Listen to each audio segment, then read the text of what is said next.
और जल्द से जल्दी आने वाला प्रभु यीशु मसीह की अति पवित्र नाम में सब पवित्र लोगों को मसीह बदल देता हूँ। प्रभु क्या निकले है कि इस रीति में आधा घंटा तकरीबन प्रभु का वचन बांटते हुए प्रभु का ये प्रेम का संदेश आप तक पहुंचाने के लिए प्रभु मौका देता है। उसके लिए प्रभु को बहुत धन्यवाद देता हूँ। हफ्ता में ऐसा 2 दिन मलयालम और हिंदी में आधा घंटे का ऐसा संदेश देने के लिए अभी कई महीना से प्रभु मदद कर रहा है और अभी तक प्रभु ने चलाया, उसके लिए प्रभु को बहुत धन्यवाद देता हूँ।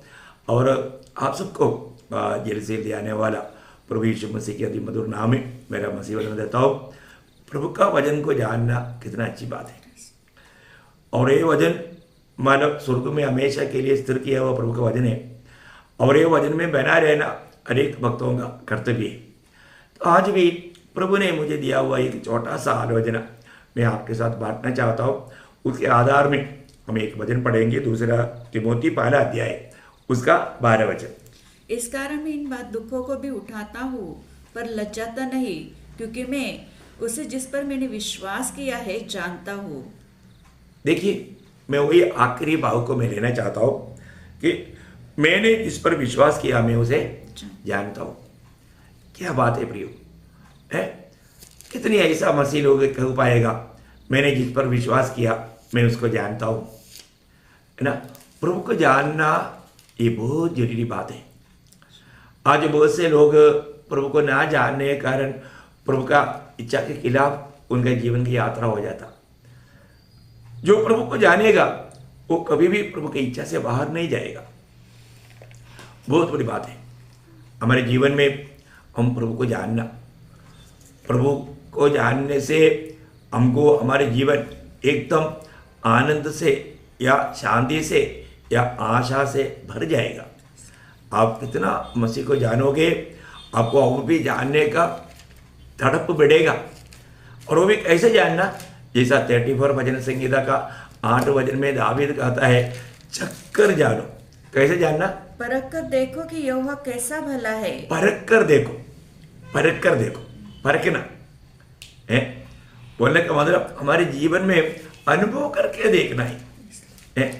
जब हम प्रभु को परख करके जानेगा फिर हम उस प्रभु से बिड़कर कुछ भी नहीं चाहेगा। हमारे जीवन में आज जानकारी पाने के लिए लोग कितने प्रकार प्रयास करते हैं, है ना। अच्छा मानव डिग्रियां पाने के लिए बहुत प्रयास करता है, दिन रात मेहनत करता, पढ़ाई करके अच्छा विजय प्राप्त करने वाला बहुत लोग हैं। मैं ये नहीं बोलता है कि वो छोड़ दो, लेकिन वो सब ये दुनिया में समाप्त हो जाएगा। ये दुनिया का ज्ञान को लेकर के आप स्वर्ग में नहीं जाएगा। प्रभु मैं जब दुनिया में था मैंने इतना PhD लिया था, मैंने इतना डिग्रियां लिया था, ये बात तो बोल करके वहाँ पर आप खुश हो जाएंगे या प्रभु को खुश कर पाएंगे? कभी नहीं प्रियो, कभी नहीं। ये सब मिट जाने वाला ज्ञान है ना। सबसे बड़ा ज्ञान प्रभु को जानना है, प्रभु को जानना, इससे बड़ा ज्ञान है ही नहीं। और ये भी हम अपनी बुद्धि से भी नहीं जान सकता। ये प्रभु का अनुग्रह चाहिए, प्रभु के आत्मा का सहायता चाहिए। प्रभु का सहायता बिना, प्रभु प्रकाशित करते बिना, प्रभु का वचन के बिना हमें सच्चाई को नहीं जान सकता। प्रभु को जानने की विधि आपको मैंने कई बार बताया, क्योंकि 1 शमूएल 3 अध्याय का 7 वचन में शमूएल की अवस्था वहाँ पर वर्णन किया। शमूएल प्रभु को नहीं जानता था, है ना। क्यों? क्योंकि उसका कारण लिखा है। उस समय तक शमूएल यहोवा को नहीं पहचानता था और न यहोवा का वचन ही उस पर प्रकट हुआ था। हाँ, वचन प्रकट नहीं हुआ था, इसलिए यहोवा को नहीं जानता था। देखा, तो फिर प्रभु जिसको अपने आप को प्रकट करना चाहेंगे प्रभु क्या करेगा? वचन देगा।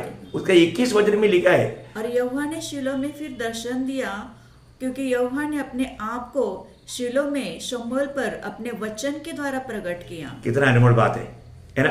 मतलब प्रभु अपने आप को प्रकट करने वाला एकमात्र मार्ग जो है वो वचन के द्वारा है। इसलिए मैं आपको ये वचन के द्वारा ये प्रकाश देना चाहता हूँ प्रियो। ये वचन जो, क्योंकि ये वचन सत्य कहता है, सत्य वचन है। ये वचन को आपको पूर्ण रूप में विश्वास के साथ अपनाना है। यहाँ पर अभी पौलुस का कहना क्या है कि मैंने उस प्रभु को जानता हूँ जिस पर मैंने विश्वास किया। कितना बड़ी बात है ना। आज भी मसीहत में लोगों ने प्रभु यीशु को ना जानने के कारण लोग ठोकर खाता है, कई बातों में बहुत जल्दी गिर जाता, बहुत दुखी और निराश बन जाता, क्योंकि प्रभु को नहीं जानता। वास्तव में प्रभु को जानना चाहिए। जब कुरिन्थ मंडलियों के बीच में, कुरिन्थ में प्रभु का सेवा करने के समय में पौलुस कहने वाला एक शब्द बहुत माला ध्यान देने वाले शब्द है। पहला कुरिन्थी 2 अध्याय का 2 वचन में पौलुस एक अपना निर्णय का बारे में बोलता है। क्योंकि मैंने ये ठान लिया था कि तुम्हारे बीच यीशु मसीह वरन क्रूस पर चढ़ाए हुए मसीह को छोड़ और किसी बात को न जानूं। ओह, कितनी बड़ी बात है प्रियो। मेरे को एकमात्र अभिलक्ष्य है, पौलुस बोलता है, मैं मसीह को मैं जानूं।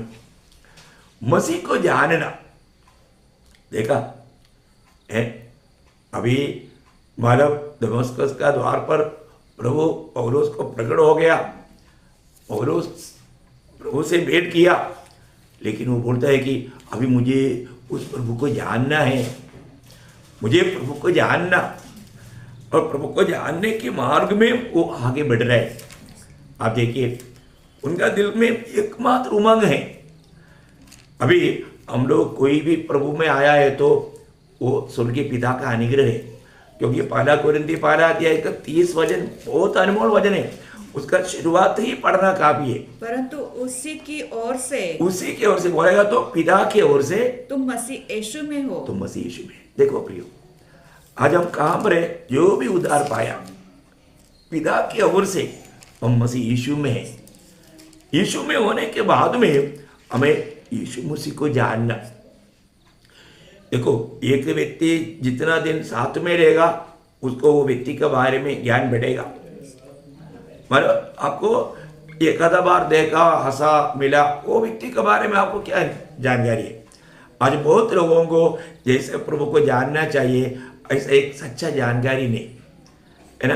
परंतु हमें ज्ञान में आगे बढ़ना है तो उसके साथ हमें ज़्यादा समय बिताना चाहिए, ज़्यादा समय बिताना। प्रभु के साथ आप हमेशा समय बिता कर देखो, आपको प्रभु का ज्ञान बढ़ते जाएगा, है ना। तो अभी पौलुस का एकमात्र लक्ष्य, मैं उसको जानूं। मैंने इस बात को निर्णय लिया, मैंने ठान लिया कि मैं मसीह को जानूं, क्रूस पर चढ़ाए हुआ मसीह को जानूं। आप देखो प्रियो, दुनिया का दृष्टि में क्रूस का मृत्यु बोलेगा तो बड़ा श्रापित मृत्यु है ना। मतलब उनको बहुत कुछ, क्योंकि वो सोचता है कि अरे यार वो बेचारा, वो अपने आप को भी नहीं बचा सका। परंतु दुनिया को ये नहीं मालूम वो क्रूस पर क्या हुआ है। क्रूस पर विरोधी शैतान को खुल्लम हरा करके तमाशा बनाया। जब कुलोसियों का पत्री 2 अध्याय का 14-15 वचन बहुत अनमोल वचन है ना। परंतु ये बात दुनिया को नहीं समझेगा, है ना। 2 अध्याय का 14-15 विधियों का वह लेख जो हमारे नाम पर और हमारे विरोध में था मिटा डाला और उसे क्रूस पर कीलों से जकड़कर सामने से हटा दिया, और उसने प्रधानों और अधिकारों को ऊपर से उतार कर उनका खुल्लम खुल्ला तमाशा बनाया। ये बात को जानना, क्रूस के द्वारा प्रभु ने जय का उत्सव मनाया। बहुत बड़ी बात है ना प्रियो, है। हमारा मानव जाति पाप के कारण मृत्यु के लिए नियुक्त था प्रियो, वो लेख प्रभु ने हमसे दूर कर दिया। विरोधी शैतान को खुल्लम हरा करके उसको पूर्ण रूप में उस पर विजय का झंडा फैलाया। कितनी बड़ी बात है, लेकिन सबको ये भेद नहीं मालूम। इसलिए प्रभु का दास यहाँ पर बोलता है, मैं उस क्रूस पर चढ़ाए हुआ प्रभु यीशु मसीह को छोड़कर मैं कुछ भी नहीं जानना चाहता। मुझे एक जानकारी चाहिए, वो मुझे मसीह का जानकारी चाहिए। ओ कितना बड़ी बात है। आप प्रभु में आने के बाद में आपका दिल में इस प्रभु को जानने के प्रति सच में तड़प हुआ? इस प्रभु को जानने के लिए आप कितना देर प्रभु के साथ बिताया? प्रभु को सुन पाया? प्रभु का वचन को पढ़ करके ध्यान कर पाया? ये जानकारी बहुत बड़ी बात है ना। फिर पौलुस कहने वाला वो शब्द मैं आपको बताना चाहूंगा, फिलिपियों का पत्र उसका 3रा अध्याय उसका 9 वचन। और उसी में पाया जाऊं। हाँ, देखा मतलब मैं उसी में पाया जाऊं। देखा, मैं हमेशा मसीह में पाया जाऊं। मैं कहीं गार्डन में पाया जाऊं नहीं, मैं टीवी के सामने पाया जाऊं नहीं, मैं मसीह में पाया जाऊं। एक सच्चा भक्त का सबसे बड़ा आग्रह प्रभु को उपस्थिति है, मैं मसीह में पाया जाऊं। कितनी बड़ी बात है। दावीद का ऐसा आग्रह था 27 भजन संहिता का 4 वचन में, प्रभु को उपस्थिति का वो भूख प्यास। मरियम को वही भूख प्यास था, प्रभु का उपस्थिति का भूख प्यास। मानव लूका उसका 10 का 42। प्रियो, एक बात है, एक सच्चा भक्त का चिन्ह प्रभु का उपस्थिति का उनको भूख प्यास रहेगा। मैं मसीह में पाया जाऊं, कितनी बड़ी बात है। पौलुस बोलता है मैं मसीह में पाया जाऊं। और थोड़ा फिलिपियों उसको जोड़ना नहीं, 3रा अध्याय का माना आगे 9 वचन आगे पढ़िए। और उसी में पाया जाऊं, हाँ। न कि अपनी उस धार्मिकता के साथ हाँ। जो व्यवस्था से है, वरन उस धार्मिकता के साथ जो मसीह पर विश्वास करने के कारण है और परमेश्वर की ओर से विश्वास करने पर मिलती है, आगे ताकि मैं उसको हाँ। और उसके मृत्युंजय की सामर्थ को देखिए, मैं उसको देखा, मैं उसको जानूं। देखा, मैं उसको जानूं, अब उधर ही रुकना है, मैं उसको जानूं। देखिए, अरे प्रभु को पौलुस आप नहीं जानता है क्या है? लेकिन वो बोलते हैं नहीं, मुझे और भी जानना है, मुझे उसको जानना है, मुझे मसीह को जानना है। कितना भी जानेगा तो वो जानकारी बहुत कम है। कितना अद्भुत बात है। आपका दिल में आपको क्या लगता है ना? कई बार लोग 2-3 बार या 4-5 बार वचन पढ़ने के बाद में फिर पढ़ना तक फिर छोड़ देता। क्या जान लिया है? नहीं है ना प्रियो। आप कितना भी पढ़ते रहेगा तो, मैं आपको बताना चाहता हूं, मैं नंबर नहीं बताऊंगा, लेकिन मानो बहुत से बार प्रभु का वचन पढ़ने के बाद में भी मैं और भी, क्योंकि ये पूरा पवित्र शास्त्र में मसीह भरा हुआ है। मसीह को प्राप्त करने का भूख प्यास दिन प्रतिदिन बढ़ते जाने वाला अनुभव है, एक सच्चा भक्त का अनुभव। मैं मसीह को प्राप्त करूं। मेरा अभी एक बात उसका 12 वचन में या 13 वचन में मैं ये नहीं कहता कि मैंने पा चुका हूँ। कौन सा वचन? 12। क्योंकि हिंदी मलयालम में थोड़ा फर्क है, इसलिए मैं ये मैं नहीं कह रहा हूं मैं पा चुका हूं। क्या बात है प्रियो, क्या उन्होंने मसीह को नहीं पाया? मसीह को पाया ना है, उनका उद्धार हुआ ना। लेकिन हम कितना अधिक मसीह को प्राप्त करते जाएगा तभी भी हमारा भूख प्यास बढ़ता है। ये अनमोल बात है हमारे जीवन में।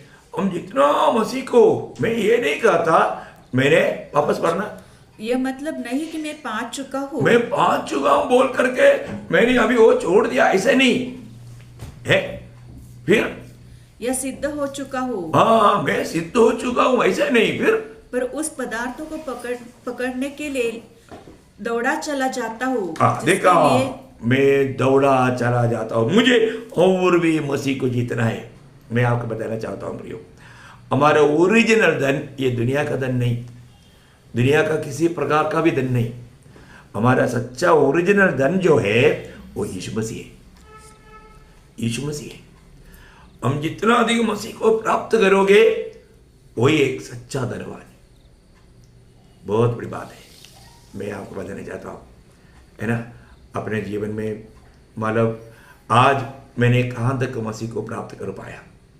अभी वापस 10 वचन में आइएगा, ताकि मैं उसको और उसकी मृत्युंजय की सामर्थ को, बस अभी मैं मृत्यु, प्रभु का मृत्यु का सामर्थ्य को जानूं। देखा, प्रभु का मृत्युंजय के सामर्थ्य को जानूं। प्रियो, बहुत बड़ी बात है ना। यीशु मसीह मृतकों से जी उठा, यीशु मसीह मृतकों से जी उठने वालों में पहला फल है। जबकि हमें मालूम है यीशु मसीह दुनिया में जीवन काल में मतलब जिलाया हुआ 3 लोगों के बारे में लेख है। एक मतलब नयन का विधवा का बेटा है ना, जब कवर करने के लिए ले जा रहा था सड़क में उनको जिलाया। और दूसरा एक यायरोस का बेटी 12 साल का, उनको उनका घर में उनको जिलाया। और तीसरा जो कब्र में रखा हुआ 4 दिन का लाजरस को जिलाया। और ये लोग जिलाए जाने के बाद वापस मर गया। लेकिन प्रभु यीशु मसीह ऐसा नहीं। यीशु मसीह का जो मृतकों से जी उठना बोलेगा तो वो मृत्यु के ऊपर विजयी था, और मृत्यु का वो मृत्यु था, और अभी कभी मरने वाला नहीं। अभी मृत्यु का अधिकार प्रभु यीशु के हाथ में है। तो उस मृत्यु जय की उस सामर्थ्य को जानना, देखिए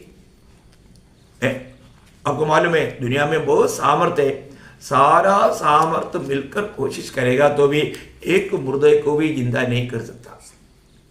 परंतु यहाँ पर हम देखता है कि प्रभु चाहता है, हमारे पौलुस चाहता है, मैं उस मृत्यु का ऊपर जो विजय पाया मैं उस सामर्थ्य को जानूं।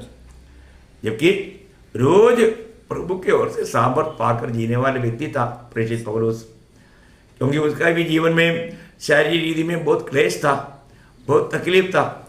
वो तकलीफ हट जाने के लिए 3 बार प्रार्थना किया, तब प्रभु ने एक शब्द उनको दिया था, दूसरा कोरिन्थी 12:9 में, मेरा अनुग्रह तेरे लिए बहुत है, क्योंकि मेरी सामर्थ निर्बलता में सिद्ध होती है। देखो अभी ये बात, इसका मतलब प्रभु का सामर्थ्य पौलुस रोज अनुभव करता है,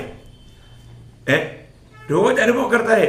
इसलिए यही फिलिपियों 4:13 में पौलुस ने एक बड़ा गवाही भी दिया, जो मुझे सामर्थ्य देता है उसमें मैं सब कुछ कर सकता हूँ। कितना अनमोल बात है।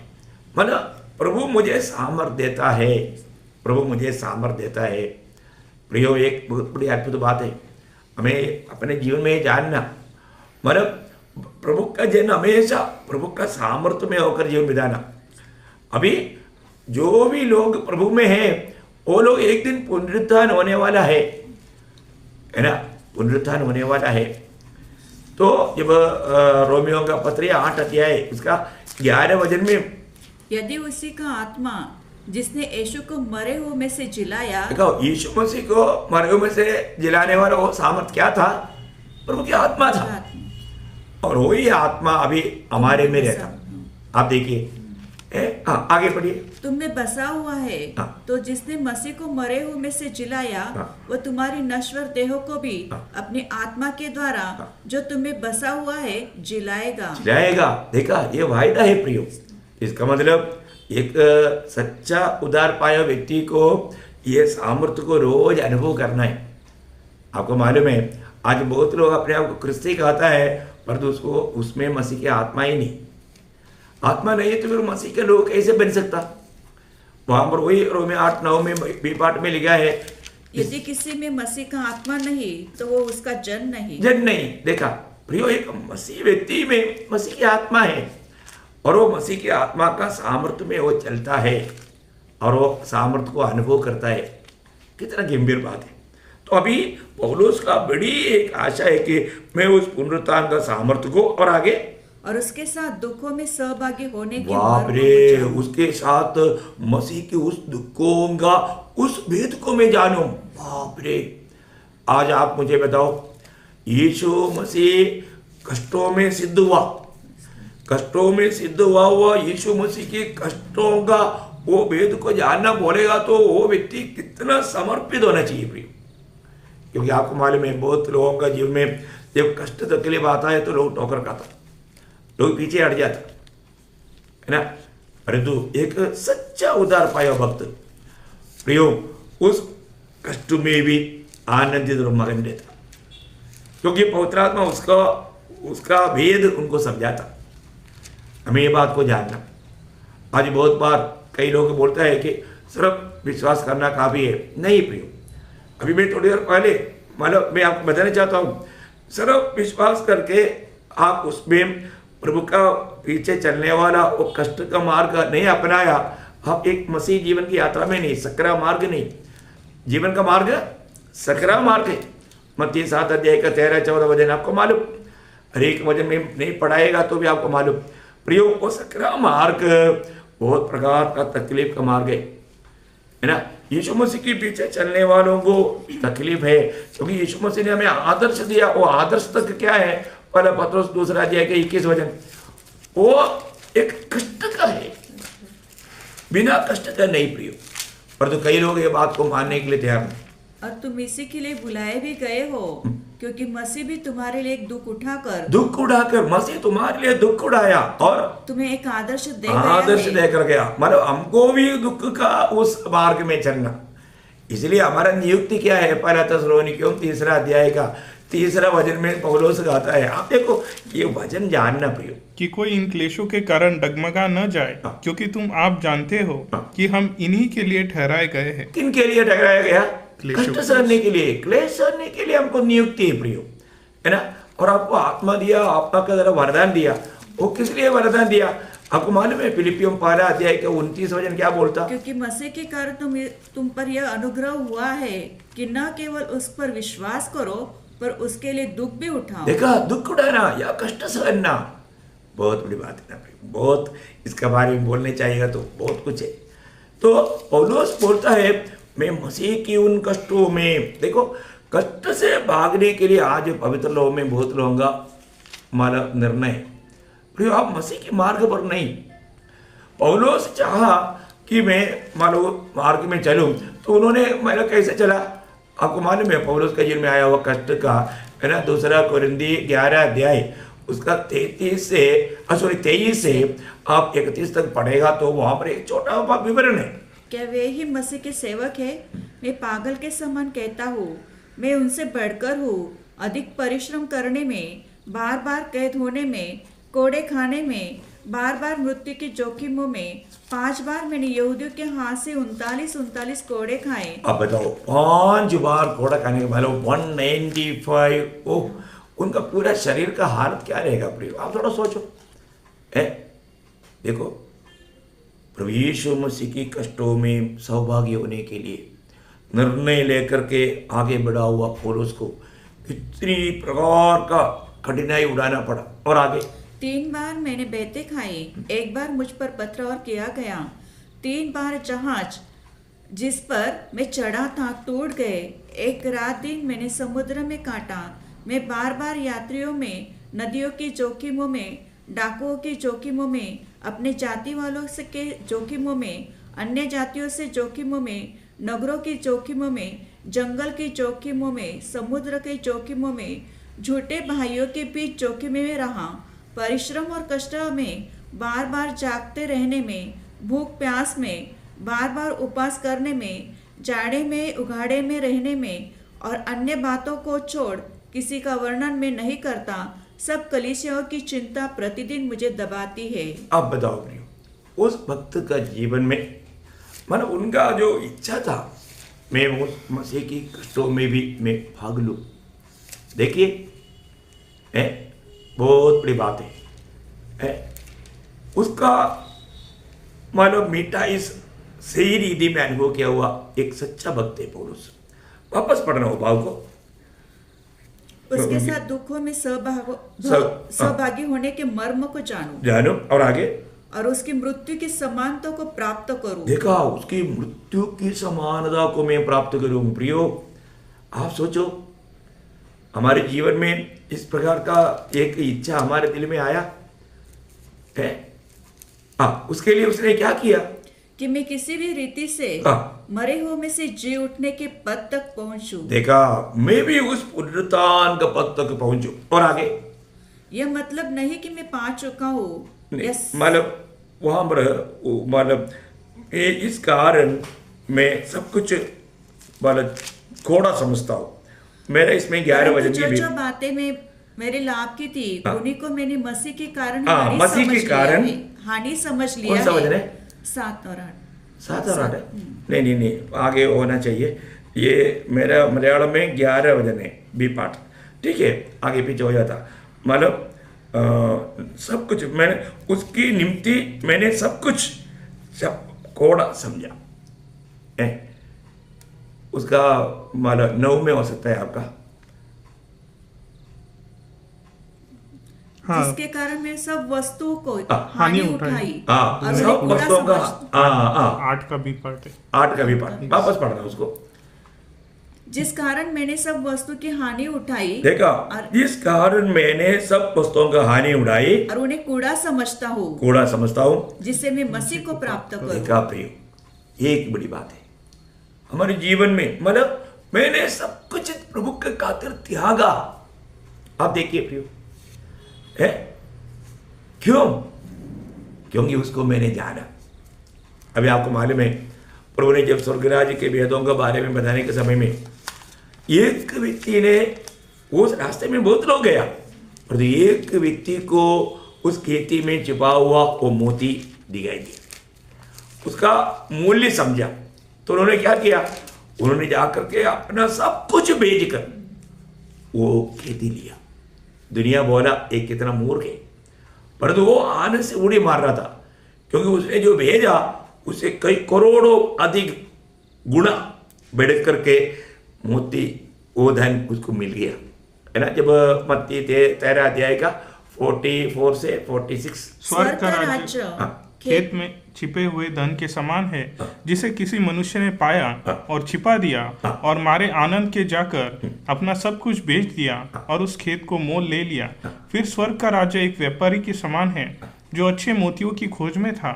जब उसे एक बहुमूल्य मोती मिला, तो उसने जाकर अपना सब कुछ बेच डाला और उसे मोल ले लिया। देखो प्रियो, हमारे जीवन में ये बात को जानना, जब हम ये सच्चाई, मतलब ओरिजिनल सच्चा धन यीशु मसीह, उसको हम अगर सच में जानेगा तो बाकी बातों को त्यागने के लिए हमें कोई दिक्कत नहीं आएगा, कुछ दिक्कत नहीं आएगा।